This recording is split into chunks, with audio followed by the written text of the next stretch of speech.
அனைவருக்கும் வணக்கம். Jesus to Christ channel மூலமா மீண்டும் உங்கள் அனைவரையும் சந்திப்பதில் மகிழ்ச்சி. நான் உங்கள் அருள். இன்னைக்கு பிரிவினை சபைக்கு போனா அதுல இருக்கிற ஒரு ஆபத்தை பத்தி தான் நம்ம பேச போறோம். ஏற்கனவே 2 ஆபத்தை பத்தி பேசியாச்சு. எதுன்னு கேட்குறீங்களா? ஒன்றும் இல்லை, போன வருஷம் பிரிவினை சபைகள் இடத்துல இருக்கிற 3 முக்கியமான புதைகுழிகளை பற்றி பேசணும். அது என்னென்ன? பைபிள் ஒன்லி எனும் புதைகுழி, கிரேஸ் ஒன்லி எனும் புதைகுழி, அடுத்ததாக நம்பிக்கை மட்டுமே எனும் புதைகுழி, அதாவது ஃபெய்த் ஒன்லி அப்படிங்கிற புதைகுழி. இந்த 3ல் 2 பற்றி ஏற்கனவே பேசிட்டோம். ஒன்று பேசி 1 வருஷம் ஆயிடுச்சு, அதாவது பைபிள் ஒன்லி அப்படிங்கிறத பற்றி பேசி 1 இயர் ஆகிடுச்சு. ஸோ அதை பார்க்கணும் அப்படின்னா மேலே லிங்க் கொடுக்குறேன், அதே மாதிரி டிஸ்கிரிப்ஷன்லேயும் அதனுடைய லிங்க் இருக்கும். நீங்கள் அதை கிளிக் பண்ணி கட்டாயம் பாருங்கள். இதில் நீங்கள் முக்கியமாக புரிஞ்சுக்கணும், நான் சொல்கிறது எல்லாமே ஒன்லி அப்படிங்கிற அந்த வேர்டு தான் இதில் முக்கியம். ஏன்னா Bible only, grace only, faith ஒன்லின்னு சொல்கிறோம் இல்லையா, அந்த ஒன்லியில் தான் சிக்கலே. நிறையா பேர் பைபிள் ஒன்லிங்கிறத பார்த்துட்டு இவர் பைபிளையே புதைகுழின்னு சொல்லிட்டாரு அப்படின்னு சொல்லிலாம் கதறிட்டு இருந்தாங்க. அப்படின்லாம் சொல்லலை. பைபிள் ஒன்லி அப்படின்னு சொல்கிறதுல தான் அந்த சிக்கல் இருக்குது. அதே மாதிரி கிரேஸ் ஒன்லின்னு சொல்கிறது தான் அந்த சிக்கல் இருக்குது. அதனுடைய அடுத்த தலைப்பு தான் இந்த ஃபெய்த் ஒன்லி அப்படிங்கிறது. வழக்கமாக பைபிள் ஒன்லியில் எதை டினை பண்ணுறோன்னா, கடவுளுடைய வார்த்தை, அதாவது ஆண்டவருடைய வார்த்தை நித்தம் செயலாற்றி கொண்டு இருப்பது, கடவுள் நித்தமும் பேசி கொண்டு இருக்கிறார், அவர் மகன் மூலமாக சபையின் மூலமாக பேசிக்கொண்டே இருக்கிறாருங்கிறத நம்ம டினை பண்ணுறோம். அடுத்ததான் இந்த கிரேஸ் ஒன்லி அப்படின்னு வரும்போது அதில் மனிதனுக்கு ஃப்ரீ வில் இருக்குது அப்படிங்கிறத டினை பண்ணுறோம். இந்த ஃபெய்த் ஒன்லியில் நம்ம எதை டினை பண்ணுறோன்னா, ஒட்டு மொத்தமாக இயேசுவையே டினை பண்ணுறோம். அதாவது யாராவது இங்கே நான் நம்பிக்கை மட்டுமே போதும் அப்படிங்கிற ஒரு மனநிலையில் இருக்கிறேன் அப்படின்னு நீங்கள் சொன்னீங்கன்னா, நீங்கள் இயேசு கிறிஸ்துவை நிராகரிக்கிறீர்கள் அர்த்தம். ஏன்னா இயேசு யாரு? கடவுளுடைய மகன், அதாவது இந்த உலகத்திற்கு மனிதராக வந்த கடவுளுடைய மகன்.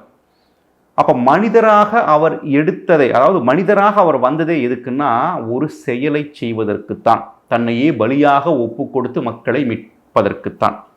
இப்போ கடவுளுக்கே ஒரு செயல் தேவைப்படுது.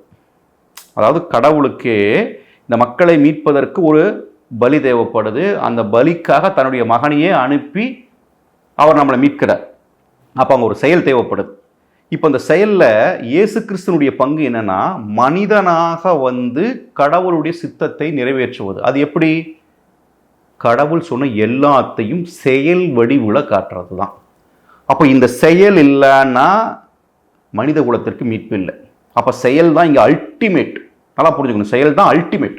அந்த செயல்களில் தான் இயேசு தன்னை கடவுளுடைய சித்தத்திற்கு ஒப்புவித்து, கடவுள் அதாவது அந்த அந்த பலியாக தன்னை ஒப்பு கொடுத்து நம்மளை மீட்கிறார். இதையே டோட்டலாக டினை பண்ணிடுவாங்க. இதை பற்றி தான் இன்னும் கொஞ்சம் நம்ம டீப்பாக பார்க்க போகிறோம். இன்றைக்கி பேச போகிற தலைப்பில் நிறைய விஷயங்கள் வந்து ஏற்கனவே அங்கொன்றும் இங்கொன்றுமாக நான் பேசியிருப்பேன். நான் ஒரு முழுவதும் ஃப்ரெஷ்ஷான ஒரு கண்டென்ட்னு சொல்லிட முடியாது. பட் இந்த இடத்துல இந்த டாப்பிக்கு இது அவசியப்படும். ஏன்னா என்னடா சில பாயிண்ட்ஸ் ரிப்பீட் ஆகுதுன்னு நீங்கள் நினைக்க வேண்டாம்.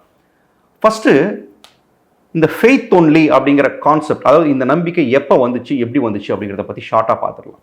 மார்ட்டின் லூத்தர் வந்து 1800களில் சபையை விட்டு பிரிகிறார் இல்லையா? பிரியும் போது அவருக்கு மிகப்பெரிய ஒரு துருத்தலாக இருக்கிறது என்ன அப்படின்னா, கத்தோலிக்க திருச்சபையில் விற்ற அந்த பாவச்சீட்டு, அதாவது அந்த பாவச்சீட்டின் வழியாக தான் அவர் வந்து மிகப்பெரிய ஒரு குற்றச்சாட்டை அவர் கொண்டு வரார். அதில் என்னென்னா, ஒரு தேவாலயம் கட்டுறதுக்காக மக்களிடமிருந்து நன்கொடைகள் பெறப்படுது. அந்த நன்கொடைகள் பெறப்படும் போது மக்கள்கிட்ட என்ன சொல்லப்படுதுன்னா, நீங்கள் கொடுக்குற தொகைக்கு, அதாவது நீங்கள் எவ்வளோ பணம் கொடுக்குறீங்களோ அதற்கு நிகராக உங்களுடைய பாவம் மன்னிக்கப்படும் அப்படிங்கிற மாதிரி மக்கள்கிட்ட சொல்லப்படுது. இதை தான் மார்ட்டின் லூத்தர் கடுமையாக எதிர்க்கிறார். இது அதாவது கடவுள் தன்னுடைய இரக்கத்தால் அதை நமக்கு தராரு, அதாவது இலவசமாக தராரு, அதில் நம்ம செய்கிறதுக்கு ஒன்றுமே கிடையாது. இது வந்து கடவுளுடைய அந்த சித்தத்துக்கு மாறாக நம்மளுடைய செயல்னால நம்மளுடைய மீட்பை வாங்கிக் கொள்ள முடியதாக இருக்குதே, இது பைபிளுக்கு எதிரானதாக இருக்குதே அப்படிங்கிறத தான் வந்து மார்ட்டின் லூத்தர் சொல்கிறார். அவர் சொன்னது சரியா அப்படின்னா, ஒரு விதத்தில், ஒரு பார்வையில் அது சரி. எப்படின்னா, இந்த பாவச்சீட்டு விற்பதில் மிகப்பெரிய ஊழல் நடந்தது. அதை வந்து திருச்சபையை ஒப்புக்கொண்டு அதை கலந்துச்சு. ஏன்னா அது நடந்தது. பாவச்சீட்டு விற்கிறத வந்து, ஏன்னா எல்லாமே ஒவ்வொரு பிஷப்புக்கு கீழே தானே வரும். இப்போ நீங்கள் வந்து அதாவது போப் அவர்கள் வந்து என்ன ஒரு கட்டளை இட்டாலும் அதை நிறைவேற்றுபவர்கள் யாருன்னா அந்தந்த டயசிஸில் இருக்கிற பிஷப்ஸ் தான். அப்படி அந்த குறிப்பிட்ட டயசிஸில் இருக்கிற அந்த ஜெர்மன் பிஷப் மூலமாக அந்த ஒரு ஜெர்மன் பிஷப் வந்து சில ஊழல்கள் பண்ணிடுறாரு, அதில் தவறுகள் நடந்துருச்சு. அப்போ என்ன ஆகுதுன்னா அந்த பாவச்சீட்டு விற்பதே ஒரு கேள்வியாக மாறுது. இது சரியா, இது பைபிளுக்கு எதிரானதாக இல்லையா? ஏன்னா கடவுள் இரக்கத்தால் தந்ததை நம்ம எப்படி விலை கொடுத்து வாங்க முடியும்? அப்போ மனிதன் வந்து என்ன வேணாலும் பண்ணிட்டு பாவச்சீட்டை வாங்கிட்டான் அப்படின்னா அவனுடைய பாவங்கள் மன்னிக்கப்பட்டுருமா அப்படின்னு சொல்லி தான் அவர் குற்றச்சாட்டு எழுப்புறார். ஸோ இது அவர் செய்தது சரி, ஏன்னா அப்படி ஒரு கேள்வி வந்ததில் தப்பே கிடையாது. ஆனால் மார்ட்டின் லூதர் வந்து அவர் என்ன தப்பு நடந்ததோ அந்த தப்பை விட்டுட்டார். அவர் என்ன பண்ணிட்டாரு, அந்த தப்புக்கு பின்னாடி இருக்கிற கத்தோலிக்கத்தினுடைய மிக முக்கியமான நம்பிக்கை ஒன்று இருக்குது இல்லையா, அதாவது இன்டெலிஜென்ஸ் அப்படின்னு சொல்லக்கூடிய அந்த பாவத்திற்கான பரிகாரமே வேண்டாம் அப்படின்ட்டார். மனிதன் செய்யறதுக்கு ஒன்றுமே இல்லை அப்படின்ட்டார். நான் அதனால தான் சொன்னேன், கடவுளுக்கே ஒரு பரிகாரம் தேவைப்படுது. அதனால தான் தன்னுடைய மகனை அனுப்பி மகனையே பலியாக ஒப்பு கொடுத்து மக்களை மீட்கிறார். ஆனால் மார்ட்டின் லூதர் என்ன சொல்றாருன்னா, கடவுள் இரக்கத்தாலேயே அதை பண்ணிட முடியும் அப்படிங்கிறார். கடவுள் இரக்கத்தாலேயே பண்ணிட முடியும்னா அவர் எதற்காக தன் மகனை அனுப்பணும்? அவசியமே இல்லைல்ல. அவர் மேலே உட்காந்துக்கிட்டே நீங்கள் செஞ்ச பாவத்தை நான் மன்னிச்சிடுறேன்ப்பா, எல்லாரும் வாங்கப்பான்னு சொல்லிடலாம். இங்கே தான் கிரியேஷனை நம்ம புரிஞ்சுக்கணும். கடவுள் வந்து படைப்பிற்கு காரணமாக இருக்கிறார், படைப்போடு இணைகிறார். அந்த படைப்பு மாட்சிப்படும் போது தானும் மாட்சி அடைகிறார். அந்த படைப்பு எப்படி மாட்சி பெறுதுன்னா தன் மகன் மூலமாகத்தான் அது மாட்சி பெறுது. அந்த படைப்பின் உச்சமான நாமும், அதாவது மனிதர்களும் அந்த மாட்சியை பெறுகிறோம். அந்த மாட்சி தான் கடவுளையும் மாட்சி பெறுது. இப்படி ஒரு சர்க்குலர் ப்ராசஸ் அது. அதுக்குள்ளே ஒரு மிகப்பெரிய ஒரு அழகியல் இருக்குது.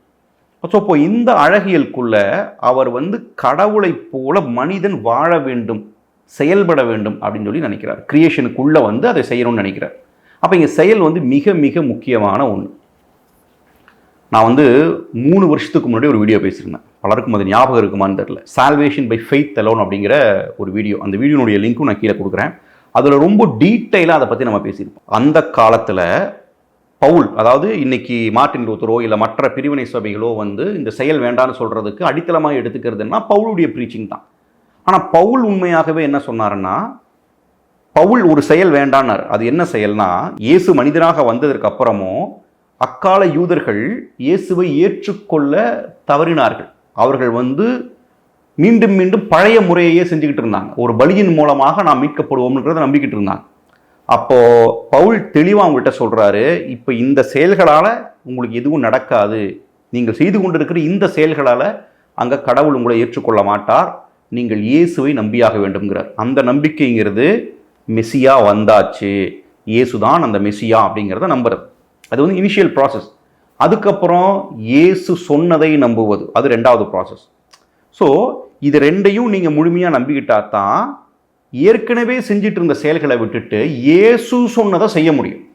நல்லா புரிஞ்சுக்கோங்க. பவுல் வேண்டாம் அப்படின்னு சொன்னதை தான் மார்ட்டின் லூத்தர் மேற்கோள் காட்டுறார். ஆனால் பவுல் எதை வேண்டான்னு சொன்னார்னா, நீங்கள் இயேசுவை ஏற்றுக்கொள்ளாமல் பழைய முறைப்படி இருக்கிற செயல்களின் மூலமாக மீட்பு கிடைக்கும்னு நீங்கள் நம்பிட்டு இருக்கீங்கல்ல, அந்த செயல்களால் மீட்பு கிடைக்காது, அந்த செயல்கள் அவசியமே இல்லை அப்படின்னு சொல்லி சொல்கிறார். ஆனால் அதில் மறைமுகமாக இருக்கிறது என்ன தெரியுங்களா, பழைய முறைப்படி செய்யாதீங்க, மெசியா வந்து நமக்கு என்ன செய்ய வேண்டும் என்பதை கற்றுத்தந்திருக்கிறார், அதை செய்யுங்கிற. ஆனால் நம் ஆட்கள் இந்த 2வது செயலையே டோட்டலாக விட்டுட்டாங்க. இது வந்து மாரல் வேல்யூஸுக்குள்ளே அதை கொண்டு வந்துட்டாங்க இந்த செயல்கள் எல்லாம். இப்போது அவங்க என்ன பண்ணுறாங்க, கடவுளை நீங்கள் நம்பினா போதும். இந்த கடவுளை நம்புறதுங்கிறது த்ரூ ஜீசஸ் கிரைஸ்ட். அப்போ இயேசுவை இரட்சகராக ஏற்றுக்கொள்வதன் மூலமாக இது உங்களுக்கு தானாகவே நடந்துடும், நீங்கள் செய்கிறதுக்கு ஒன்றுமே இல்லைன்ட்டாங்க. இதில் தான் சபை பிளவுபட்டது.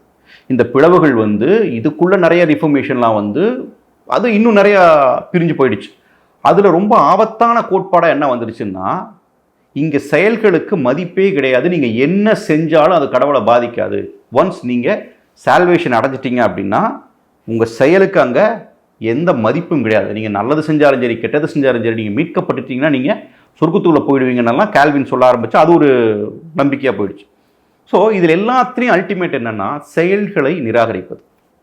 அப்படியே செயல்களுக்கு ஒரு முக்கியத்துவம் கொடுத்தாலும் அது எப்படி முக்கியத்துவம் கொடுத்துறாங்கன்னா, மாரல் வேல்யூஸ் பைபிளில் சிலதெல்லாம் கொடுத்துருக்குது, இதெல்லாம் செய்யக்கூடாது, அதன்படி நீங்கள் செய்யாமல் இருந்தால் போதுமே தவிர இந்த செயல்கள் வந்து எந்த விதத்திலையும் உங்கள் மீட்புக்கு உதவாதுன்ட்டாங்க. பட் உண்மை அதுவா? சரி, இதை எங்கிருந்து துவங்கலான்னா, நான் சொன்னேன்ல, இயேசு கிறிஸ்து மனிதராக வந்ததே ஒரு செயலை நிறைவேற்றுவதற்கு தான். அதான் அவர் கடைசியில் சொல்கிறார், தன் உயிரை விடும்போது அனைத்தும் நிறைவேற்றுங்கிறார். அதில் டிவைன் ஒரு ஸ்பிரிச்சுவல் அர்த்தமும் இருக்குது. அதாவது கடவுளுடைய சித்தம் எல்லாம் நிறைவேறிடுச்சு. அந்த கடவுளுடைய சித்தத்தை இவர் எப்படி நிறைவேற்றாருன்னா செயல் மூலமாக தான் நிறைவேற்றிட்டே நிறைவேற்றிட்டார். இப்போது இந்த ஒவ்வொரு செயல்கள்லையும் பாருங்கள், அவர் செஞ்சிட்டு இருக்க கூடவே நம்மளையும் அதை செய்ய சொல்வார். எல்லாத்தையும் இன்க்ளூடிங் சிலுவையில் அவர் தன்னைத்தானே ஒப்பு கொடுக்குறார் இல்லையா, அதான் முதற்கொண்டு அவர் நம்மளை செய்ய சொல்கிறார். அப்போ எப்படி நான் கடவுளை இயேசுவை நம்பினா மட்டும் போதும் அப்படின்னு நீங்கள் சொல்ல முடியும்? அதனால தான் இன்றைக்கி மார்ட்டின் லூத்தர் சொன்ன அந்த சோலா ஃபீடே, அதாவது ஃபெய்த் ஒன்லிங்கிறது அது பலகட்ட ரிஃபர்மேஷன் அடைஞ்சு இன்றைக்கி இல்லை செயல் கண்டிப்பாக அவசியம்தான். மார்ட்டின் லூத்தர் அந்த அர்த்தத்தில் சொல்ல, அவர் இப்படித்தான் சொன்னாருங்கிற மாதிரி அதுக்கு ஒரு புது அர்த்தத்தை கற்பிச்சிட்டாங்க. ஆனால் மார்ட்டின் லூத்தர் ஸ்ட்ரெயிட்டாகவே திருச்சபை கற்றுக் கொடுக்கிற அந்த பாவத்திற்கு பரிகாரமான அத்தனை விஷயங்களும் அவர் வேண்டாங்கிறார். கத்தோலிக்க திருச்சபை என்ன சொல்லுதுன்னா, நம்பிக்கைங்கிறது ஒரு அடித்தளம். அந்த நம்பிக்கை எப்போ முழுமையடையுதுன்னா செயலில் தான் முழுமையடையுது. இதை பைபிளில் பல இடங்களில் நீங்கள் பார்க்கலாம். இப்போ யாக்கோபெல்லாம் அதை பற்றி தெளிவாக எழுதுவார், செயலினுடைய முக்கியத்துவத்தை பற்றி அவ்வளோ தெளிவாக எழுதுவார்.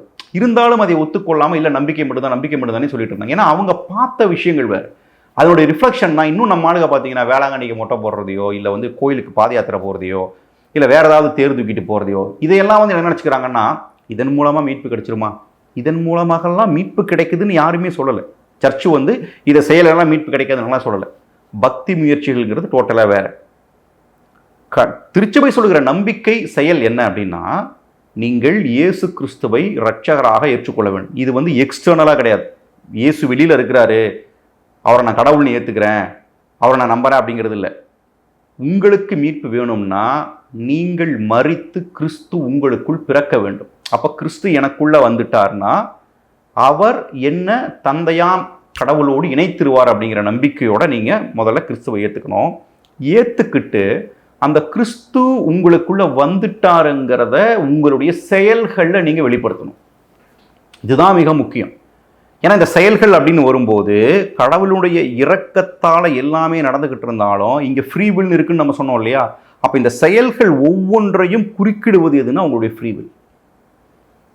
இயேசுவே உங்களுக்குள்ள வாழ்ந்தாலும் கூட, இன்னும் கரெக்டாக சொல்லணும்னா இயேசுவுக்கே அந்த சோதனை இருந்துச்சு அப்படிங்கும் போது நம்மளாம் விதிவிலக்கு இல்லை. இப்போ கிறிஸ்துவை நீங்கள் இரட்சகராக ஏற்றுக்கொண்டு விட்டாலும் கூட அது செயல் வடிவம் பெறும் பொழுது உங்களுடைய ஃப்ரீவில் உங்களை குறுக்கிடும். உங்களுடைய ஃப்ரீவில்ல உங்களுக்கு ஒரு செகண்டரி கமெண்ட் வரும், தூண்டுதல் இருக்கும், சாத்தானுடைய சோதனை இருக்கும். பைபிள் படி சொன்னோம்னா இப்போ இந்த சோதனை உங்களை 2 செயலை செய்ய வைக்கும். அதாவது 2 செயலுக்கான ஆப்ஷன் கொடுக்கும். இதையும் பண்ணலாம் அதையும் பண்ணலான்னு கொடுக்கும். அப்போ நீங்கள் உங்களுடைய ஃப்ரீவில்ல கடவுளுடைய வில்லோட இணைச்சு கடவுளுடைய சித்தத்தை நிறைவேற்றணும். அந்த நிறைவேற்றுறதே நீங்கள் செய்கிற செயலில் தான் இருக்கு. அப்போ அந்த செயல்ங்கிறது இல்லாமல் நீங்கள் கிறிஸ்துவை வெளிப்படுத்தவே முடியாது. அப்போ நம்பிக்கைங்கிறதே செயலில் தான் முழுமை பெறும். அப்போ அந்த செயலினுடைய ஆழம் என்னன்னா, நீங்கள் கிறிஸ்துவை ரிஃப்ளெக்ட் பண்ணணும். மாரல் வேல்யூஸுங்கிறது இங்கே முக்கியத்துவம் கிடையாது. நான் சொல்கிறேன்ல, தண்ணி அடிக்காமல் இருக்கிறதோ, தம் அடிக்காமல் இருக்கிறதோ, அல்லது உங்களுடைய இன்னும் ஏக்கச்சக்கமான பாவங்கள் இருக்குது இல்லையா, இந்த பாவத்தை பண்ணாமல் இருக்கிறனாலலாம் நீங்கள் கடவுளுக்கு ஏற்புடையவராக இருந்து விட முடியாது. இங்கே செயல்ங்கிறது இந்த ஒழுக்க நெறிகளை தாண்டி செயல்கள் இருக்கு. இயேசு கிறிஸ்து அதிகமாக பேசுகிறார் இல்லையா ஒரு சாக்ரிஃபைஸை பற்றி. அந்த சாக்ரிஃபைஸ் எல்லாம் இந்த செயல்களுக்கு கீழே தான் வரும். இன்னைக்கு பலரும் உத்தரிக்கிற ஸ்தலத்தில் இருக்கிற ஆன்மாக்களுக்காக செயல்களை ஒப்பு கொடுப்பாங்க கத்தோலிக்க திருச்சபையில். அதாவது ஒரு வீடு கூட்டுறோம் அப்படின்னா கூட இந்த வீடு கூட்டுற செயலை நான் உத்தரிக்கிற ஸ்தலத்தில் இருக்கிற ஒரு ஆன்மாக்காக செய்கிறேன் அப்படிம்பாங்க. அதெல்லாம் பலரும் பார்த்து சிரிப்பாங்க, இதெல்லாம் பண்ண முடியுமான்னு. அதெல்லாம் தான் பண்ணணும். இப்போ இதெல்லாம் எந்த பாவ புண்ணியத்துக்குள்ளெல்லாம் வராது, ஒரு செயல். அந்த செயல் மூலமாகத்தான் நீங்கள் கடவுளுடைய சித்தத்தை நிறைவேற்றுறீங்க. அந்த கிரியேஷனுக்குள்ளே நீங்கள் வர்றீங்க, அந்த கிரியேஷனுடைய முழுமைக்குள்ளே நீங்கள் வர்றீங்க. அந்த செயல்கள் மூலமாக தான் என்டர் கிரியேஷனும் அந்த சால்வேஷனுக்குள்ளே போகுது. அப்போ இதையெல்லாம் நீங்கள் உன்னிப்பாக கவனிக்கணும். மேலோட்டமாக செயல் வேண்டாம் அப்படின்னு சொல்லிட்டனால நான் இதெல்லாம் செய்யாமல் இருக்கிறேன் அப்படிங்கிறதெல்லாம் இங்கே முக்கியம் கிடையாது. கடவுள் இந்த உலகத்தில் வாழ்ந்தால் என்னென்ன செயல்கள் செஞ்சுருப்பாரோ அதை எல்லாத்தையும் நீங்கள் மெனக்கெட்டு உங்கள் சுய அந்த அந்த அந்த சுதந்திரத்தில் நீங்கள் அதை செய்யணும். ஸோ இந்த ஃபெய்த் ஒன்லிங்கிறது வந்து கடவுளினுடைய செயல் நிறைவேறுவதை டோட்டலாக தடுத்துருது. இதுதான் அதில் இருக்கிற ஆபத்து. இன்னும் நீங்கள் பல பிரிவினை சபைகளெல்லாம் போனீங்கன்னா சிம்பிளாக ஒரு வசனத்தை எடுத்து போடுவாங்க. நல்ல கல்வனை பற்றி சொல்லிட்டு இயேசு கிறிஸ்து என்ன சொல்கிறார் அவரை பார்த்து, நீ வந்து நாளை முதல் என்னோட வான் வீட்டில் இருப்பேன்னு சொல்லி சொல்கிறாரு. அவன்லாம் நம்ப மட்டும்தானே செஞ்சான், அவன் என்ன செயல்களை செஞ்சாம்பாங்க. நீங்கள் நல்லா புரிஞ்சுக்கணும், அவனுக்கு இது ஃபைனல் ஸ்டேட். ஓகேங்களா? அவன் சிலுவையில் அறையப்பட்டுட்டான், அதுக்கு மேலே செய்கிறதுக்கு ஒன்றும் இல்லை, மனமாறிட்டான். இயேசு உடனே ஏற்றுக்கிட்டார். இதே மாதிரி தான் என்னையும் உங்களையும் ஏற்றுப்பார். ஆனால் அவனையே சிலுவையிலிருந்து அவுத்து விட்டு, தம்பி போப்பா உன்னை ரிலீஸ் பண்ணுறேன்னு சொல்லியிருந்தா அதுக்கப்புறம் அவனுடைய செயல்களுக்கு ஒரு முக்கியத்துவம் வந்துடுது இல்லை. அவன் அடுத்தவன் எப்படி வாழ்கிறானோ அதை பொறுத்து தான் அவனுடைய சால்வேஷன். ஓகேங்களா?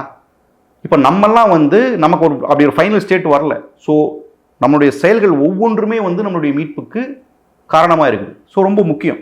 நீங்கள் சிம்பிளாக நல்ல கிழமை மட்டுமே எக்ஸாம்பிளாக எடுத்துகிட்டெல்லாம் போயிட முடியாது. ஸோ இந்த நம்பிக்கை மட்டுமே போதும் அப்படின்னு சொல்கிறது வந்து முற்றிலும் ஒரு தவறான போதனை. அது வந்து பவுலை வந்து நம்ம தவறாக புரிந்து கொண்டு, பவுலுடைய போதனைகளை தவறாக புரிந்து கொண்டு நம்ம பேசுகிறது. பவுல் வந்து ரொம்ப ஒரு எக்ஸ்ட்ரீம் போய் அவர் இயேசுவை மெசியாவாக ஏற்றுக்கொள்ள வேண்டும்ங்கிறத வந்து அவங்கள்ட்ட சொல்லணுங்கிறதுக்காக அதை சொல்கிறார். மற்றபடி பவுலும் செயலுக்கு முக்கியத்துவம் கொடுப்பவர் தான். அவர் வந்து இயேசு போதித்ததை, இயேசு சொன்னதை செய்யுங்கள்ங்கிறது தான் அவர் மறைமுகமாக சொல்கிறார். ஸோ வந்து செயல்களை நிராகரிக்கவே முடியாது, நிராகரிக்கவும் கூடாது. செயல்களை நிராகரிப்பது என்பது நீங்கள் மனிதராக, அதாவது ஒரு சிம்பிளாக ஒரு விஷயம் புரிஞ்சுக்கணுங்க. மனிதனை படைக்கும் பொழுது கடவுள் தன் சாயலிலும் தன் உருவிலும் படைத்தார். ஏன்னா மனிதன் மூலமாகத்தான் அவர் தன் படைப்பை முழுமை பெற செய்கிறாருங்கிறப்போ மனிதனுக்கு இந்த கை, கால், தலை, வா இதெல்லாம் இருந்துச்சுனாலே அவன் செயல்படுவதற்காகவே படைக்கப்பட்டவன். அதனால் யாராவது இனிமேல் செயல்லாம் ஒன்றும் கிடையாதுங்க, நம்பிக்கை மட்டுமே போதுங்க அப்படின்னு சொன்னாங்கன்னா தயவு செய்து அவங்கள்ட்ட சொல்லுங்கள். அவங்க அறியாமையில் இருக்கிறாங்க, அவங்களுக்கு வந்து புரிய வைங்க. செயல் இல்லாமல் நீங்கள் கடவுளை அடைய முடியாது. அந்த செயல் கடவுளுடைய சித்தத்தை கீழ்ப்படிந்து நிறைவேற்றுவது தான். அப்படி நிறைவேற்றினாதான் நம்ம இயேசுவுக்கு சீடராக இருக்க முடியும், கடவுளோடு திருத்துவத்தில் இணைய முடியும்னு சொல்லுங்கள். அடுத்த காணொலியில் பார்க்கலாம். நன்றி.